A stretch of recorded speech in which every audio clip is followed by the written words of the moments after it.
안녕하세요. 생수회관 기독학교 사역을 담당하고 있는 함송이라고 합니다. 네. 원래 방금 보신 그 영상을 틀 생각이 없었는데요. 갑자기 그래도 이 영상을 좀 나누고 싶어가지고, 예정에는 없었지만 이제 저희가 좀 틀었습니다. 사실 2023년에 더 놀라운 저희 이번에 이제 인도도 갔다 오고요. 그 이후에 이제 많은 여정들이 있었는데, 저희가 시간상 아직 내용 편집을 못했고, 이제 작년 영상을 좀 보셨습니다. 저희 학교의 주제 말씀이, 에스겔 47장과 37장 말씀인데, 에스겔 37장의 9절에 보면, 인자야, 너는 생기를 향하여 대언하라. 생기에게 대언하여 이르기를, 주 여호와께서 이같이 말씀하시기를, 생기야, 사방에서부터와 이 죽음을 당한 자에게 불어서 살아나게 하라 하셨다 하라.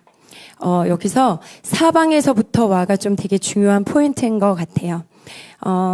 저희 또 교회에서 많은 또 이제 우리 목사님과 또 어르신들이 오랜 동안 다음 세대 사역을 위해서 기도를 해왔고요. 그리고 2017년부터 본격적인 대안학교 설립을 위해서 기도 모임이 시작이 됐습니다. 그러던 중에 저는 사실 또 다른 곳에서 사역을 이미 하고 있었고 여러 가지 이제 개인 사정으로 좀 휴직을 하고 있는 상황인데 감동을 주셔서 그 기도 모임에 나갔다가 아무튼 여기까지 오게 됐네요. 그래서 원래 그렸던 학교의 모습으로 설립이 좀 어려워지는 상황이 됐고요. 모든 게 멈춰있던 때에 하나님께서 좀 비전을 주셨고 크기와 규모와 재정을 떠나서 정말 목마른 자들이 하나님의 눈물이 고인 자들이 모여서 예배할 수 있는 시작할 수 있는 그런 모델에 대한 그림을 주셔서 아주 작게 학교가 시작이 되었어요.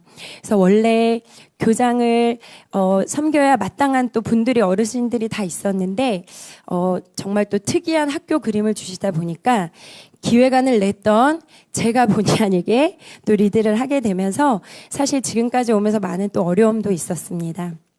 근데 그러던 중에 어느 날 하나님께서 위로하시면서 이런 마음을 주셨어요. 아무 염려하지 말라고 내가 이 학교를 격려하고 위로하고 있다. 너와 이 학교를 위해서 온 열방에 있는 사랑하는 나의 종들을 불러 이 학교와 또 너의 걸음을 위로할 거야. 이렇게 마음에 감동을 주시는 거예요. 그래서 네 감사합니다. 이러면서 이렇게 기도를 했는데 그 주 교육자 회의였던 것 같아요. 갑자기 제가 컴패션에 재직을 했었는데 옛날 컴패션 단어가 일단 나오더라고요. 그래서 저는 그때만 해도 이제 짬이 안 돼서 교육자 회의 맨 끝에 이렇게 이제 껴있을 때였는데 컴패션 얘기가 나와서 아니 왜 컴패션 얘기가 나오지? 근데 우간다. 우간다? 그러면서 리치몬드라는 이름이 나오더라고요. 제가 컴패션 재직할 때 되게 친했던 그 수혜국에서 그 컴패션의 후원을 받아서 목사님까지 된 친구인데, 목사님이신데, 우리 교회 온다는 거예요. 그래서 저는, 퇴사를 하고 이미 연락이 몇 년 동안 끊긴 상태였는데, 너무 반가워서, 그러고 이제 그 친구가 와서, 목사님도 놀라고, 저도 놀라고, 이제 제 딸도 소개하고, 그러면서 이제 학교를 소개하면서, 지금도 생각나요. 이 복도에서, 그 엔게디 카페 앞에 복도에서 우리 아이들이 이렇게 서 있는데 막 축복하면서 기도를 해주셨어요. 이 아이들이 생명나무로 자라날 거다. I see many trees. 그러면서 이렇게 나무에 대한 이야기를 해주셨어요. 그것을 시작으로, 저의 어떠한 의도와 목적과 인맥과 상관없이 하나님이 말도 안 되는 분들을, 그러니까 제가 섭외한 분들이 거의 없었던 것 같아요. 하나님의 방법으로 너무 우연한 타이밍에 보내주셔서 이 학교를 응원하게 하셨어요. 특별히 작년 저희가 이제 미국 무빙 프로젝트를 갔습니다. 떠날 때 저희가 한 3주, 한 달 갔나요? 3주, 한 달 이제 이제 프로젝트를 마음에 감동을 주셔서 이제 기획을 하는데, 저랑 이제 가까이 사시는 분이 프로그램 다 짰냐, 멀리까지 비싼 돈 내고 가는데 어떻게 할 거냐 계속 얘기를 하는 거예요. 그래서 걱정하지 마. 하나님이 좋은 시간을 주실 거야. 그러고, 갔는데, 정말 말도 안 되는 방법으로 하나님이 여정을 인도하셔서 정말 남과 북의 다음 세대들이 이제 함께하는 시간을 가졌고요. 정말 많은 이야기가 있지만 이렇게 우연히 만난 많은 분들이 있었지만 특별히 그곳에서 저희가 이제 동력하게 되는 중요한 이제 동력자를 만나게 됩니다. 저희가 보스턴, 뉴욕, 워싱턴 쭉 막 10시간씩 운전해서 이제 아틀란타까지 갔는데 사실 그 에어비앤비가 이제 너무 비싸다 보니까 어떤 한인이 운영하는 기도원이 있다고 해서 값이 싸서 일단은 그 기도원에 한 보름 정도 있게 되었어요. 그런데 거기서 우연히 그 만난 그 목사님인데 이 목사님은 이미 저희가 올 때부터 하나님이 이 아이들이 중요한 아이들이니까 만나라는 감동을 주셨대요. 근데 목사님 입장에서 갑자기 찾아오기가 민망하잖아요. 그렇게 하루 이틀을 지나고 있는데 한여름에 말도 안 되게 수도가 터진 거예요. 그러니까 오너의 입장에서 저희를 찾아올 수밖에 없었던 거예요. 그래서 뚜벅뚜벅 저희 숙소 쪽으로 이렇게 걸어왔는데 그 앞에 한 친구가 있어서 너는 어디서 왔니? 교포라서 한국말 좀 어색하거든요. 그랬더니 북한에서 왔는데요. 이분이 북한에서 어떻게 우리 기도원에 왔지? 근데 알고 보니까 이분은 북한 사역에 대한 마음을 하나님 주셔가지고 북한에도 들어갔다 왔는데 좀 이 한국에서 사역을 하면서 북한 사역을 준비하면서 좀 상처를 받고 여러 가지 상황으로 내가 다시는 한국에 오지 않으리 하고 돌아갔던 상황이었고 하나님이 다시 다음 세대를 준비시키시면서 다음 세대 사역에 대한 마음을 주시면서 북한에 대해서 계속 마인드를 주시는 상황이었는데 딱 북한에서 온 애를 만나게 된 거죠. 그렇게 인연이 되어서 저에게 예언기도 해주고 막 이렇게 함께 예배하는 중요한 시간을 가졌고요. 그렇게 8월에 함께 시간을 보내고 올해인가요? 올해 3월 돈도 받지 않고 그 다니엘 기도 팀이 한국에 왔습니다. 그날 이후로 맨날 우리 학교를 위해서 이제 기도해 주시고 줌으로도 메시징을 전해 주시고 하다가 온다는 거예요. 그래서 우리가 이렇게 사례비를 넉넉히 드리기가 쉽지 않다라고 얘기를 하는데 괜찮다라고 하셔서 저희가 비행기 티켓만 조금 이제 지원을 해드려서 몇 명이 왔죠? 3명이 왔나요? 그 팀에서 미국에서 갑자기 3명이 여기 이제 이번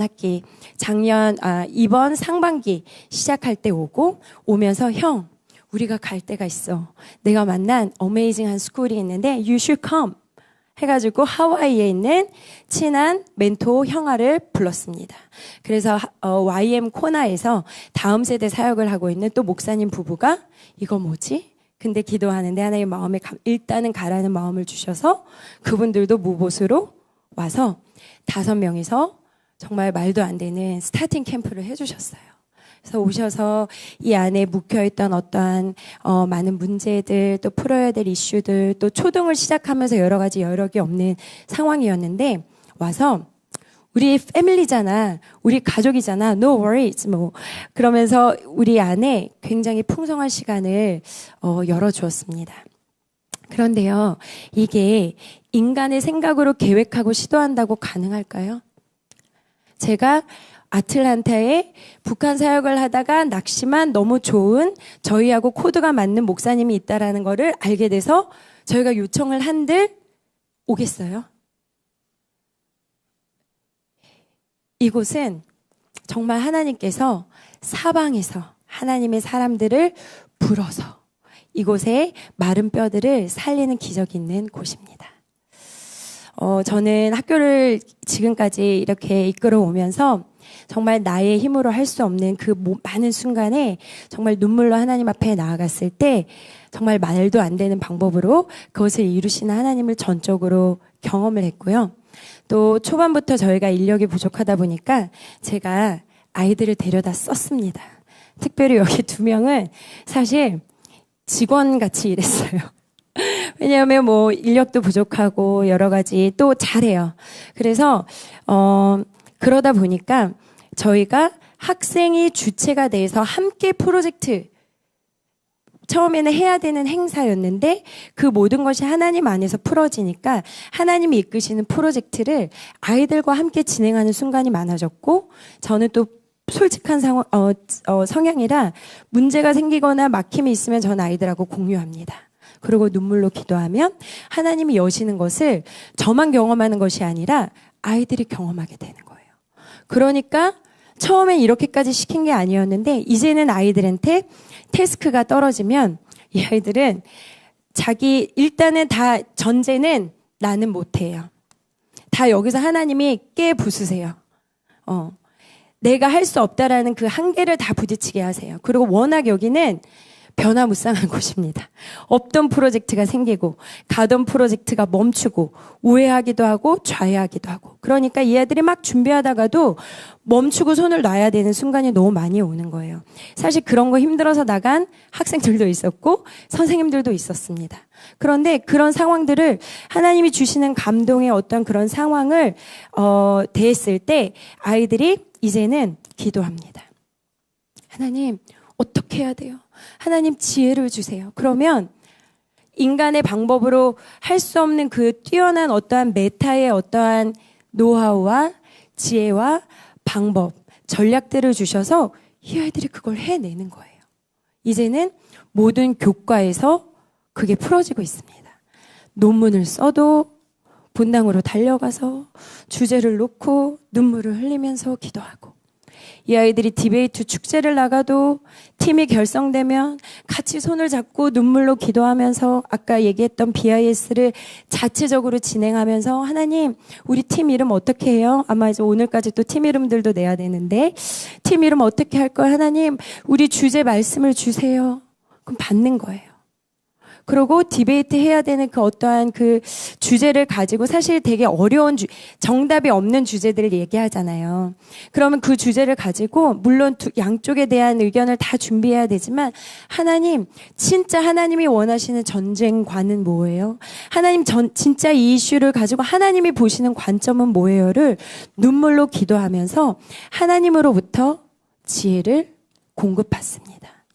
그래서 지금 이렇게 전시되어 있는 저 내용들을 보시면요. 사실 이제는 어른 교수님들이 오셔서 보셔도 되게 놀라세요. 이거는 학사, 석사들이 쓰는 정도의 수준이라는 거죠. 그런데 그게 저희가 가르쳤을까요? 아닙니다. 아까 우리 유은이란 친구가 학교를 설명할 때 얘기했잖아요.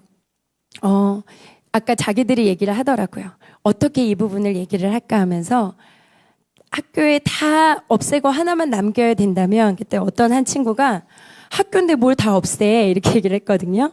근데 정말로 학교지만 다 없애고 딱 하나만 남겨야 된다면 뭐라고 할 것 같아? 그랬더니 예배지. 제가 그 이야기를 들으면서 울컥했어요. 여러분, 그냥 예배면 됩니다.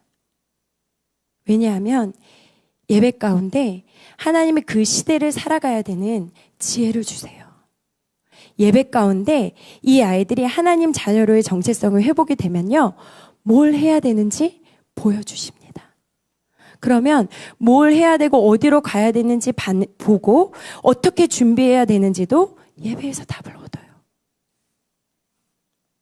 지금 여기서 이렇게 강하게 훈련받은 아이들이 졸업을 해서 대학을 갑니다. 가면 뭐 하는지 아세요? 예배를 엽니다. 숭실대학교에 비인가 대안학교 최초로 들어간 친구가 있어요.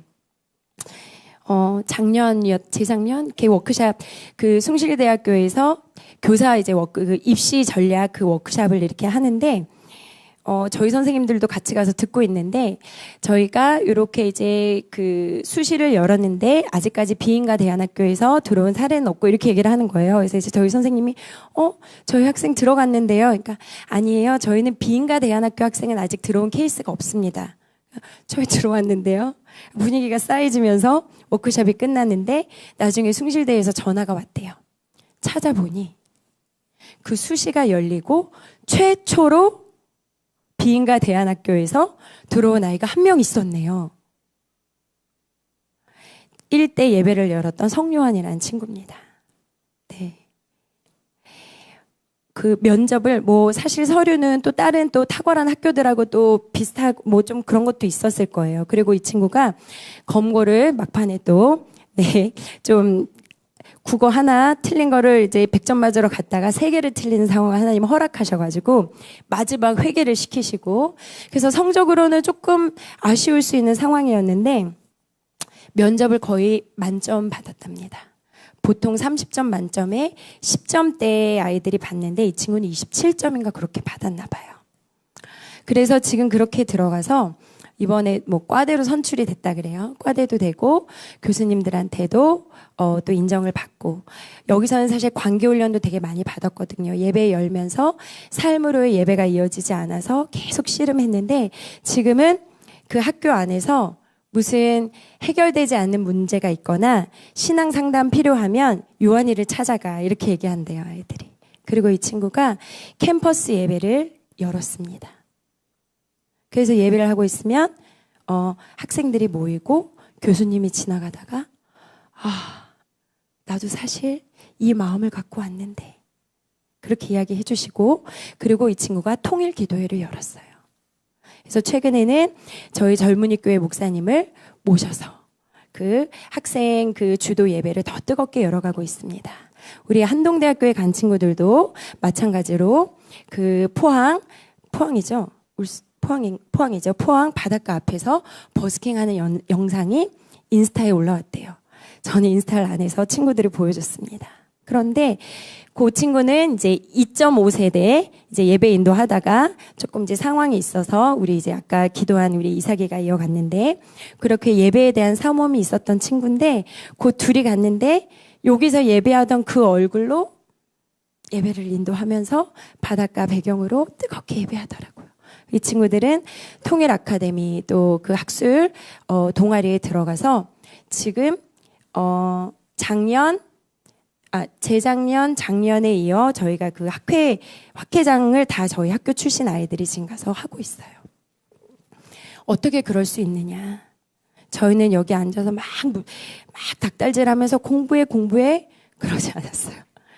월요일 아침 4시간을 예배를 드려요. 그리고 하나님 주신 마음으로 감동으로 해야 될 일을 하고 그러면 이 아이들이 주시는 감동으로 또 자기들이 해야 될 영역 하고 그래서 얘네들이 공부가 하고 싶어서 와요. 그래서 융합학술 탐구도요. 얘네가 열었어요. 선생님, 저희 교과목에서 배웠던 내용들을요. 융합해서 더 스터디하고 싶은데 저희 논문 데이터베이스 좀 열어주시면 안 돼요? 야, 열어. 아낌없이 투자했습니다. 근데 저희가 초반에 인력이 부족하니까 다 교사가 붙질 못했어요. 선생님, 저희는요, 더 깊은 인문고전 책을 좀 읽고, 토론을 하고 싶어요. 하면서, 단테의 신곡, 지들끼리 남아가지고, 막 이렇게 또 토론을 하고.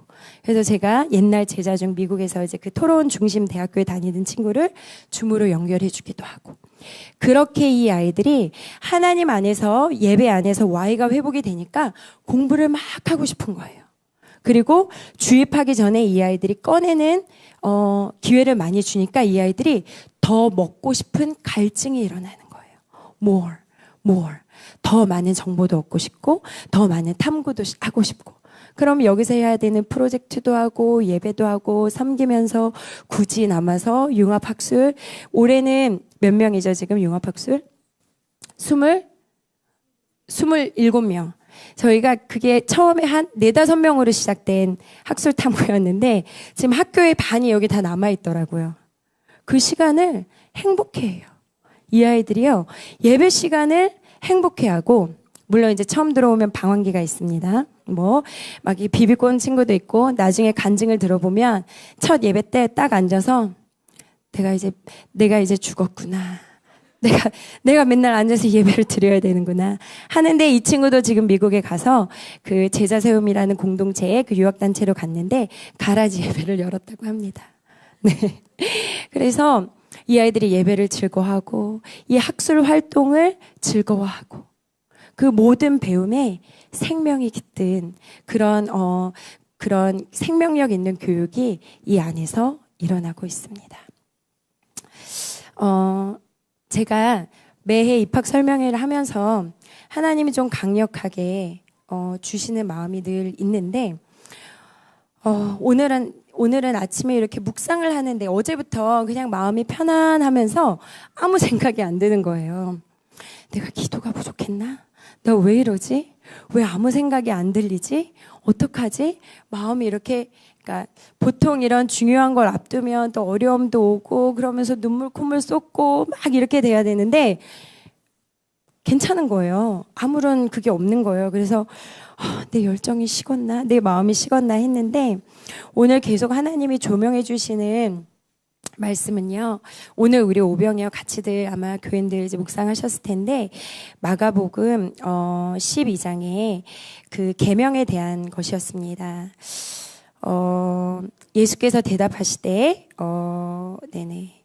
그러니까 계명 중에 이제 서기관이 나와서 모든 계명 중에 첫째가 무엇이니까 물으니까 예수께서 대답하시되 첫째는 이것이니 이스라엘아 들으라. 주 곧 우리 하나님은 유일한 주시라. 내 마음을 다하고 목숨을 다하고 뜻을 다하고 힘을 다하여 주 너의 하나님을 사랑하라 하신 것이요. 둘째는 뭐였을까요? 둘째는 교회 안 다니시나 봐요. 둘째는 뭘까요? 하나님이 주신 첫 계명은 하나님을 사랑하는 거고 둘째는 내 이웃을 근데 그냥 사랑하는 것도 아니고 내 몸, 내 이웃을 내 자신과 같이 사랑하라 하신 것이라. 근데 마지막 말이 제 안에 울컥했어요. 이보다 더 큰 계명이 없느니라. 오늘 이게 제 안에 계속 올라오는 거예요. 저희가 통일을 준비하면서 또 최근에 이제 이스라엘 저희는 아이들이 이제 신문 스크랩도 많이 하고 사회 이슈에 대해서 굉장히 분석을 많이 합니다. 그래서 이제 이스라엘 사태를 보면서도 굉장히 많은 생각을 사실 하게 됐어요. 이 상황 가운데 또 통일을 이루는 그 방법 가운데 하나님은 어떻게 그것을 이루기 원하실까? 우리가 어떤 마음으로 어떤 자리에서 어떻게 이 시간들을 준비하기 원하실까? 그런데 오늘 아침 다시 한번 저희한테 주시는 거는 제일 먼저는 너의 하나님을 온 마음을 다해, 온 뜻을 다해 사랑해. 그리고 그렇게 공급받은 사랑으로. 사실 우리가 사랑하면 서로의 마음을 알게 되잖아요. 주시는 그 마음으로 내 이웃을 근데 사실 조금 그냥 어느 정도 이렇게 좋아하고 신경 쓸 수는 있어요. 그런데 너의 몸처럼 사랑하라는 거는 내 몸에 상처가 나거나 화살이 박히거나 찢어지면 아플까요? 안 아플까요? 느낌이 오죠. 피가 흐르는 만큼 찢어진 만큼 그 고통이 나에게 전달됩니다. 근데 너의 그 몸과 같이 사랑하라는 그 의미에는 그들이 아프면 그 아픔이 너에게 느껴져야지 그렇게 사랑할 수 있는 거야. 저희 학교의 중요한 철학은 긍휼, 컴패션이에요. 처음에 오해를 받았어요. 아니 컴패션 직원인데 와가지고 핵심가치에 컴패션을 넣으니까 컴패션 사역하시려고 하시는 거예요? 실질적으로 되게 많은 사실 우리 여기 처음에 오신 선생님들도 그거 되게 불편해 하셨어요. 그런데 되게 오랜만에 하네요 이거. compassion. 어떤 의미를 갖고 있을까요? com.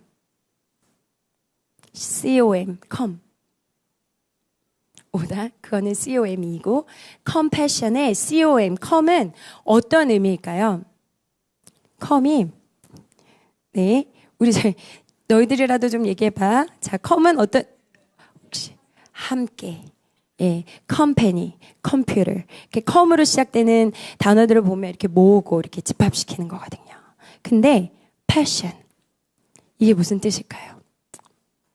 저는 사실 패션이란 단어를 너무 좋아했어요. 늘 제 안에 열정이라는 키워드를 이렇게 많이 얘기했기 때문에 저는 굉장히 패션에 대한 사람이었어요. 그리고 패션, 제가 영어 교육을 했는데 그냥 패션, 열정으로만 생각을 했습니다. 그런데 예전에 Passion of Christ, 패션이라는 그 원어의 의미에는 얘들아 뭐지? 창자가 끊어질 듯한 고통을 의미한다고 해요. 여러분, 창자가 끊어지면 가끔 배탈이 나도 너무 괴로운데 창자가요, 늘어나는 거 끝난 게 아니라 끊어질 듯한 그 고통이 얼마나 극심할까요? 그만큼의 극심한 그 고통에 함께 한다라는 거예요. 함께라는 의미가 아프겠다, 어떡해, 안 됐다, 지나가면서 어떡해가 아닌 거예요. 그 극심한 고통에 함께 울면서 근데 나도 아프니까 어떡해요? 그 고통이 해결이 돼야 되잖아요. 그 고통이 해결될 때까지 doing, 액션을 동반하는 겁니다. 그게 긍휼이에요. 오늘 아침 하나님이 다시 리마인드 시켜주신 것 같아요. 너희들만큼은 나의 마음에 공감해서 그 컴패션을 이뤄야 되기 때문에 내가 우선은 먼저 나를 정말로 사랑하는 그 훈련을 시킨 거야. 뭐를 통해서? 예배를 통해서.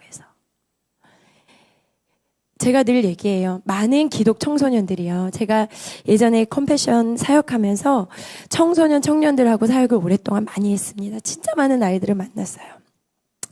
근데 자칫 여기 또 모태신앙인 분들도 있으실 텐데 두 얼굴이 있을 수 있어요.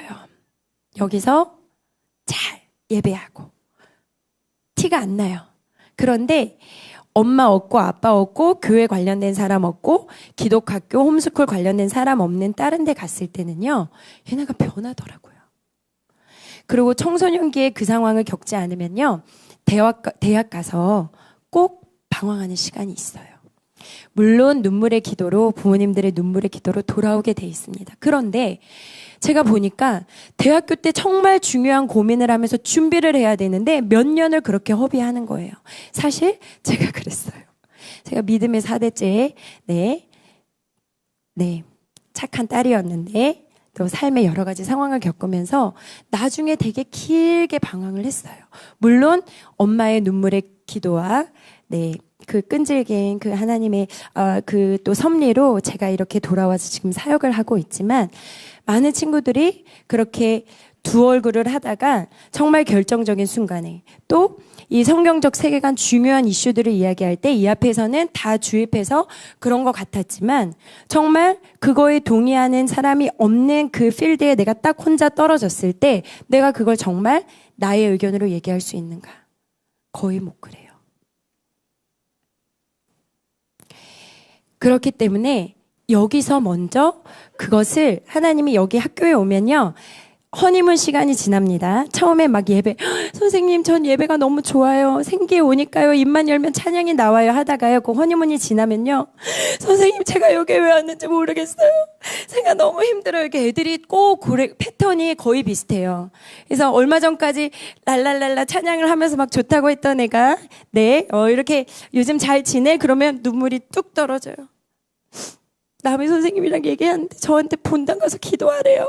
그러고 이제 본당을 갑니다. 어떤 친구는 그래요. 힘든데 선생님들이 얘기를 안 해주고 자꾸 본당으로 가라 그런다고.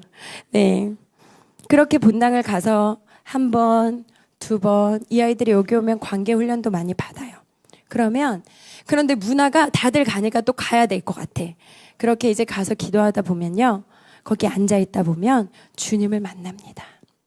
우리 아까 그 발표해준 우리 현영이가요, 정말 많이 울었습니다. 처음에 왔을 때.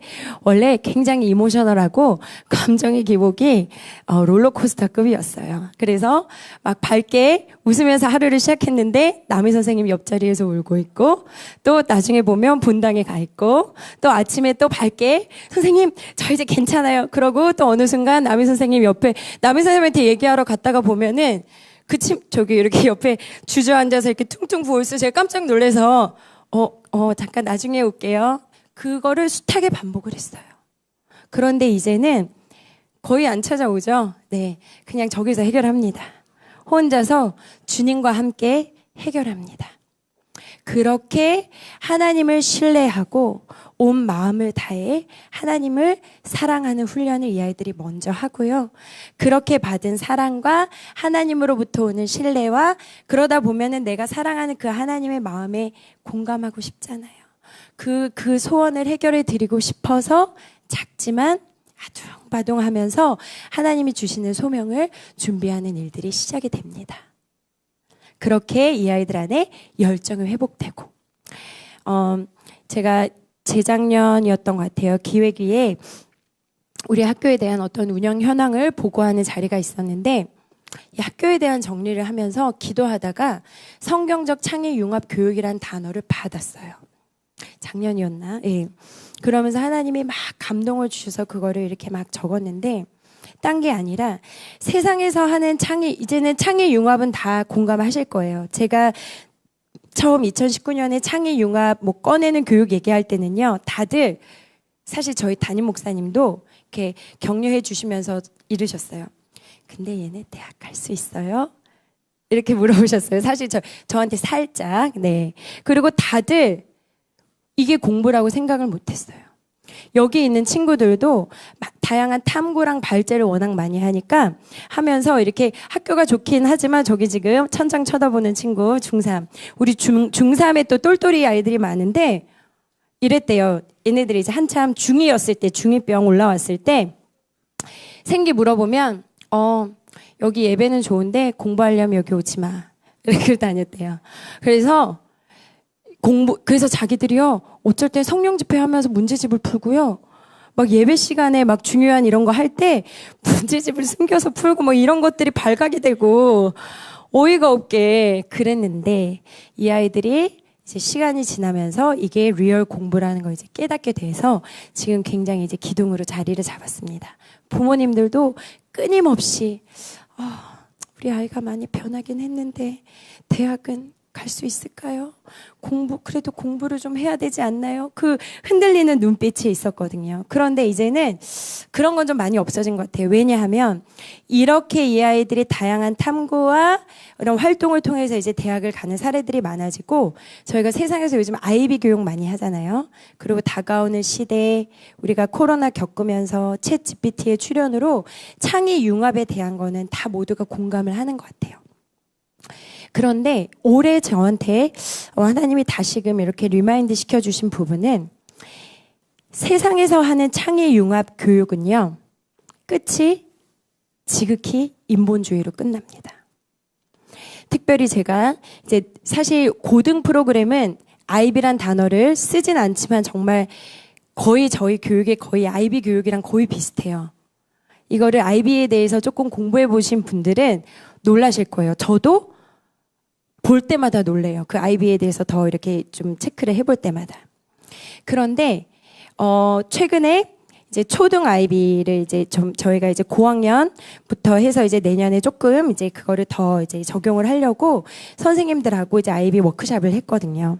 근데 나눔을 하면서 제가 발견한 부분은 아이비의 목표는 세계 평화를 이루는 시민 교육이에요. 물론 세계 평화가 너무 당연하지만 이게 예수님과 복음이 없이 됐을 때 굉장히 되게 무서운 아젠다가 될 수 있잖아요.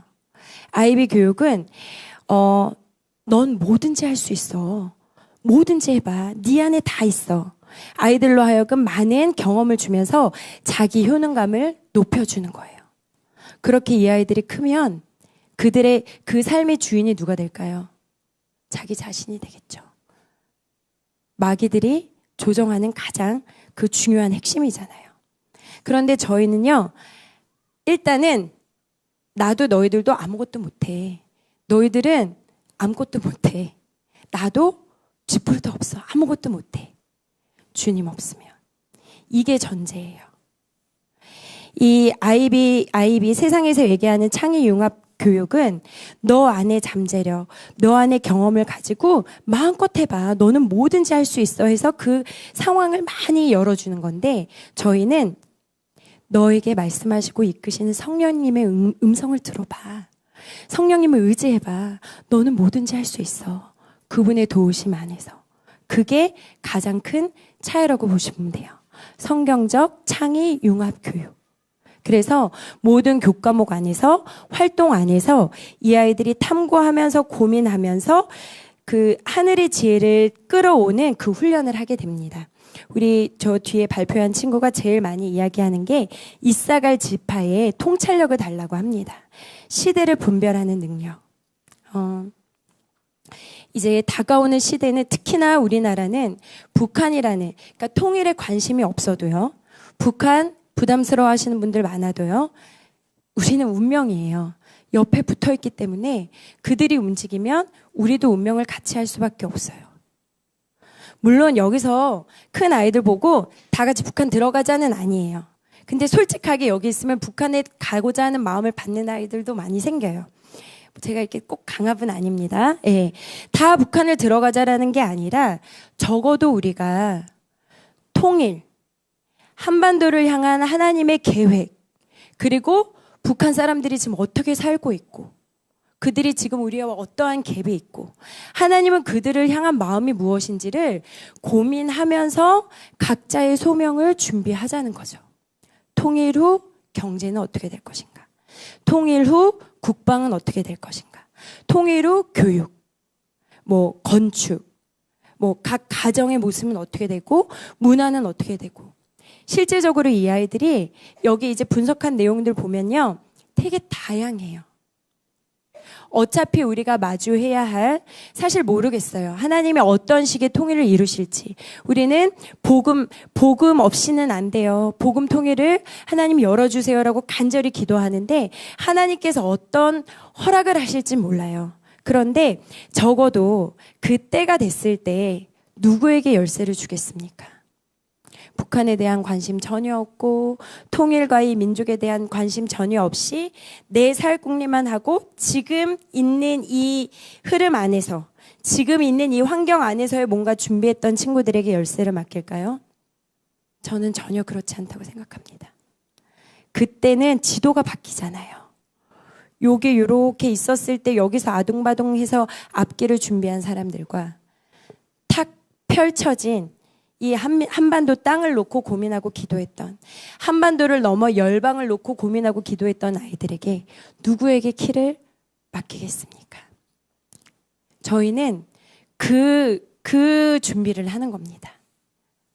하나님께서 이루실 통일 후에 이 세상에서 내가 어떠한 영역, 어떠한 소명을 가지고 준비해야 되나요? 그러니까 예배가 아니면 답을 얻을 수가 없어요. 다가오는 시대를 알지 못하니까요. 실례로 2019년 처음 학교가 시작될 때 사실 저는 이제 테솔이라고 국제 영어 교육학 이제 석사를 이제 했는데, 그리고 제가 영어 교육이랑 이제 또 회사에서 어떤 프로젝트를 이제 많이 진행을 했기 때문에 저는 실제적인 걸 되게 중요하게 생각을 합니다. 그리고 learning by doing, 그 경험 가운데 이 아이들이 실제 배우는 거를 많이 생각을 하기 때문에 발제는 당연하다 생각을 했고, 이 아이들이 다양한 발제를 하기 위해서는 개인 이 스마트 기기가 필요한 상황이었어요. 그래서 그 스마트 기기에 대해서 고민을 하다가 그때 이제 저희 가까이 계신 분이 크롬북이라는 걸 찾아가지고 요거는 좀 성능이 낮으니까 애들이 게임은 많이 못하고 너가 얘기하는 그런 걸 할 수 있을 것 같다. 그러고 이제 어떤 기대형 컨퍼런스 갔더니 몇몇 학교에서 그 크롬북을 사용하는 걸 알게 됐어요. 그래서 제가 이전 회사에서 구글 드라이브를 많이 썼기 때문에 구글 클래스룸이랑 크롬북을 접목한 온오프라인 블렌디드 교육을 디자인을 했습니다. 그리고 학교가 시작이 됐는데 수많은 분들이 저한테 개인 카톡을 보내왔어요. 미디어가 아이들에게 얼마나 악한 영향을 끼치는지, 두뇌 개발에 얼마나 많은 그런 나쁜 거를 초월하는지. 사실 틀린 말은 아니거든요. 근데 저는 마음 안에 그렇다고 그냥 산에 들어가서 책만 읽을 수는 없잖아요. 이 학교에서는 건강하게 이 아이들이 미디어를 절제하면서 사용하고 좋은 선한 거는 선한 거로 사용을 하고 아닌 거는 절제하면서 그 시간을 이 아이들이 훈련받았으면 좋겠습니다라고 답변을 드리면서 힘겹게 왔어요. 정말 챌린지가 많았습니다. 그런데 2020년에 뭐가 터졌을까요? 코로나가 터졌습니다. 그때 주로 그런 메시징을 많이 했던 학교는 한동안 수업들을 다 멈췄다고 들었어요.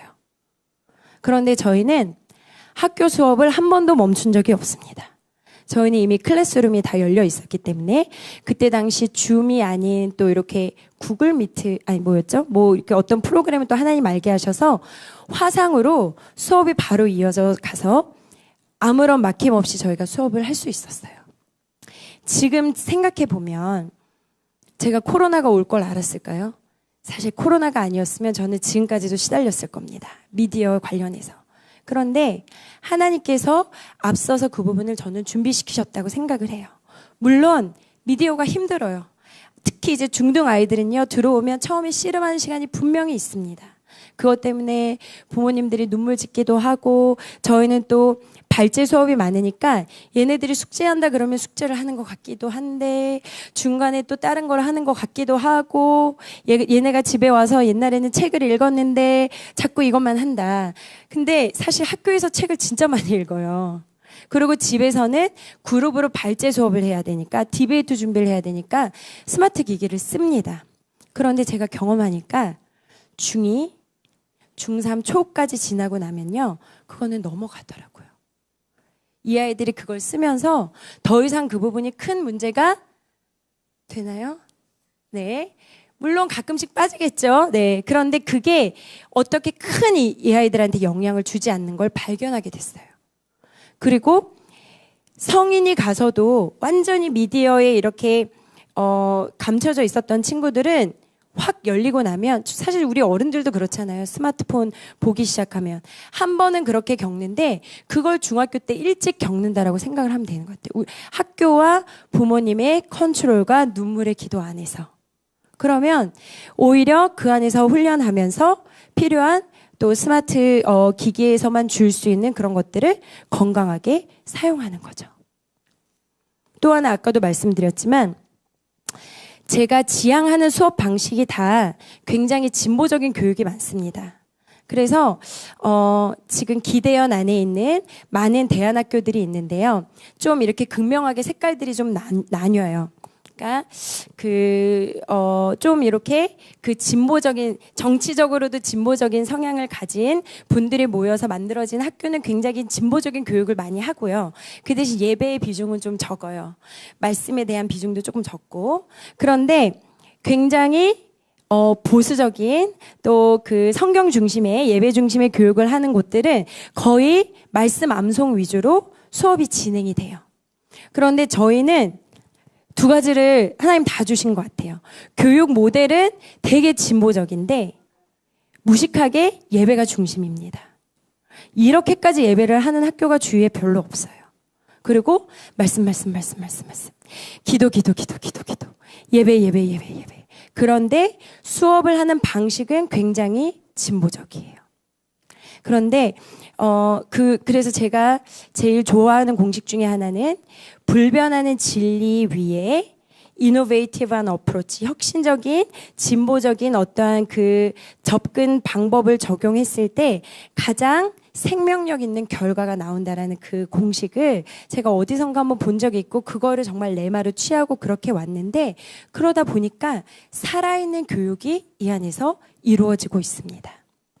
최근에는 제가 더 놀라게 된 게, 제가 주로 지금까지 학교에서 많이 강조를 하는 교육 방식이 주로 이제 그 하버드 교육대학원 쪽에서 나온, 그리고 주로 이제 스티븐 잡스하고 이제 일했던 그 트렌디한 그 교육을 이끌어가는 그 무리의 사람들이 이야기하는 방법이 정말 소름이 끼칠 정도로 너무 제가 하는 얘기랑 똑같은 거예요.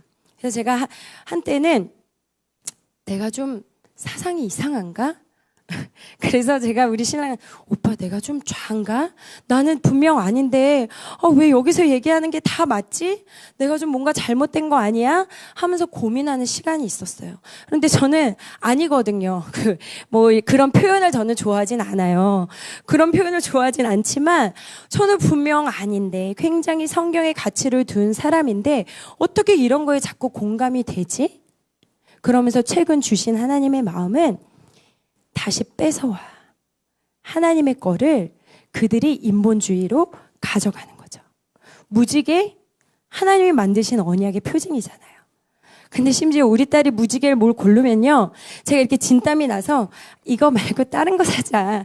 그 무지개가 나쁜 건 아닌데 굳이 색깔을 카운팅해야 되잖아요. 또 생수에 간 기독학교 교장 선생님 딸인데 오해받으면 안 되니. 그러면서 제 안에, 그리고 뭐 나비를 봐도 그 예전에 어떤 기사를 보니까 나비도 뭐 그렇다 그러니까 사실 버터플라이가 나쁜 게 아닌데 괜히 버터플라이 그림이 있으면 안 될 것 같고, 하나님이 창조한 우리가 마음껏 누려야 될 것들을 그들이 가져가서 자기네 걸로 뺏어가는 거예요. 테두리 짓고 있는 거예요. 어찌 보면 교육의 영역도, 하나님은 각자 아이들을 다 다르게 지으셨어요.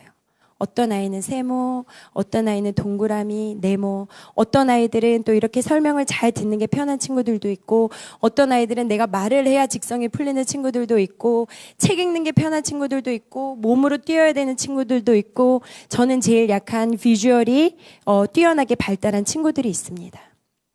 그러면 이런 이 아이들의 학생 개개인의 특성에 맞춘다고 하면 사람들이 인본주의 교육이라고 자꾸 울타리를 쳐요.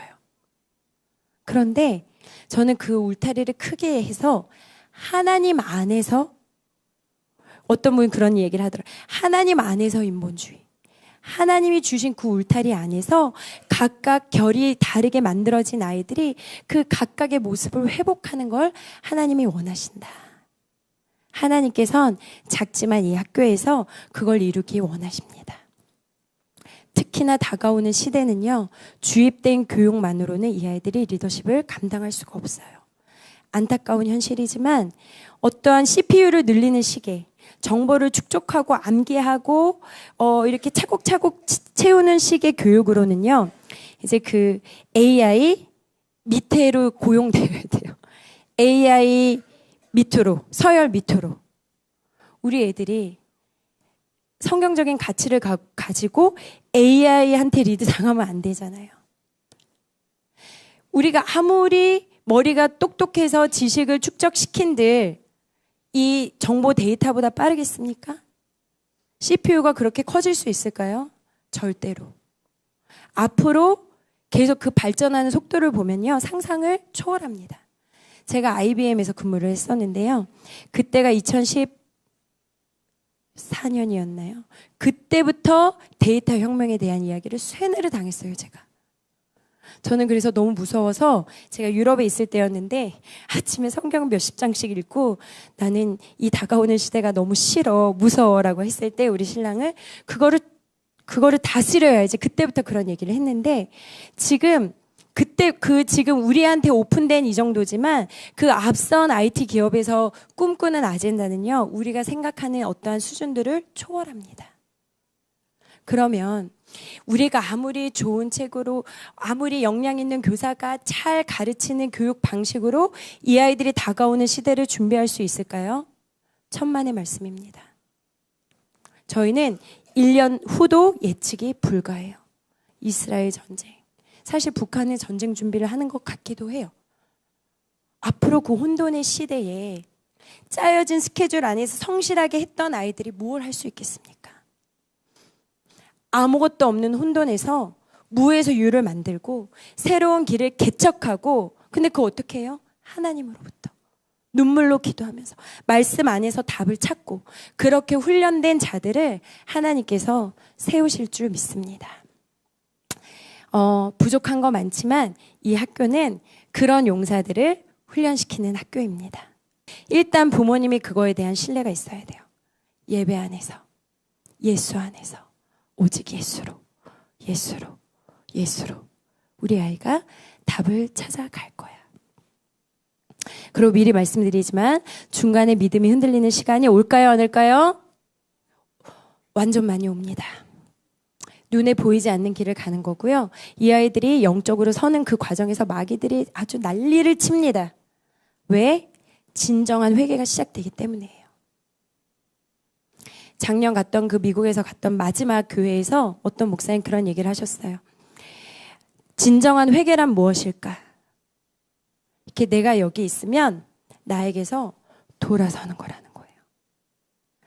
나에게서 돌아서는 진정한 결단을 할 때 어떤 일이 일어나는지 아세요? 라고 질문을 던지는 거예요. 어떤 일이 일어날 것 같아요? 어떤 일이 일어날 것 같아요? 진정한 회개. 어떤 일이 일어날까요? 어떤 일이 일어날까요? 이렇게 표현하시더라고요. Devils declare the war. 한 사람이 자기에서 돌아서서 진정한 회개를 선포하면 그때 devils, 마귀 새끼들은 declare the war, 전쟁을 선포한다. 오, 저거 봐라, 저거 위험한데? 자, 다 모여! 제 약한 거 뭐야? 쳐. 그 일들이 여기서 일어나요. 애들이 여기서요, 예배할 때요, 정말 기가 막혀요. 그리고 그렇게 은혜 받아서 막 그런 아이들이요, 꼭 그 주에 해프닝이 일어나요. 지난주에도 있었습니다. 선생님들 안에서 요즘 얘가 태도가 너무 좋아지고 예배하는 모습 그랬는데 큰 사건이 있었어요. 선생님한테 도발하는. 예. 저는 그런데 이 아이들이 거기서 멈출까요? 공동체가 그 사건을 두고 함께 눈물로 기도하고 선생님들이 함께 눈물로 기도하고 그 과정 가운데 이 아이들이 결국은 승리합니다. 그 흔들린 아이들의 모습을 보실 때 엄마들이 이제 또 그 견고한 믿음으로 그 시간을 잘 통과하셔야 되고, 제가 최근에 알게 된 거는 늘 우리 아이들만 하나님의 전신갑주를 사실 입혔어요. 제가 여력이 안 되니까 우리 교사들, 특별히 또 예배팀 함께하는 생기 친구들 하나님의 전신갑주를 입고 싸우는 거. 그런데 이제 좀 학교 또 부모님들 안에 또 이제 좀 이슈들이 있었는데 제가 기도하는 중에 하나님 그런 마음을 주셨어요. 생기의 아이를 맡기면 그때부터는 엄마들도 공격인 거예요. 부모님도. 주변에서 들리는 소리, 비아냥 이상하게 또 많아요. 이 학교에 대해서는 뭐가 많아요. 얘기가. 예. 그러면 이분들이 화살에 맞고 피 흘리는 거죠. 그런데 우리 어머님들도 그럼에도 불구하고 이곳에서 내 자녀가 이 시대를 준비하는 하나님의 용사로 준비된다라는 그 마음을 가지실 때, 믿음으로 또 끝까지 자리를 지키실 때 한 명도 예외 없이 이 아이들이 성장합니다. 이번에 우리 대입 얘기 너무 하면 자랑이 되니까 그렇지만 어쨌거나 그 마지막을 보니까 남은 자의 유업을 다 받더라고요.